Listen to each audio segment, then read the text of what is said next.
విద్యే ఆయుధంగా మరి ఎదగాల్సినటువంటి విద్యార్థులు మనం చూసినట్టయితే రాష్ట్రంలో ఈ ప్రభుత్వ నిర్లక్ష్యానికి, ఈ కూటమి ప్రభుత్వం వచ్చాక వాళ్ళకి సంబంధించినటువంటి అన్ని విషయాల్లో పూర్తిగా ఆకలితో ఏ విధంగా అలమటిస్తున్నారో చూస్తున్నాము. అన్హైజినిక్ కండిషన్స్ లో ఏ విధంగా ఇబ్బంది పడుతూ అనారోగ్య పాలై ఏ విధంగా హాస్పిటలైజ్ అవుతున్నారో మనం చూస్తూ వస్తున్నాము. అలాగే అన్ఫార్చునేట్లీ కొంతమంది చనిపోవడం కూడా మనం ఈ రాష్ట్రంలో కూటమి ప్రభుత్వం వచ్చాక చూస్తా ఉన్నాం.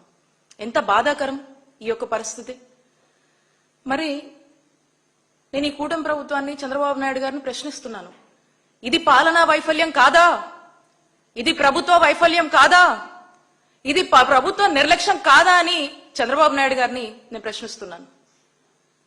ఈ గత 19 నెలలుగా మనం చూస్తా ఉన్నాము. ఈ ప్రభుత్వం ఏర్పడిన దగ్గర నుంచి రాష్ట్ర వ్యాప్తంగా కూడా ఈ వెల్ఫేర్ హాస్టల్స్ లో విద్యార్థులు కంటిన్యూస్ గా కూడా సిక్ అవుతూనే వస్తున్నారు.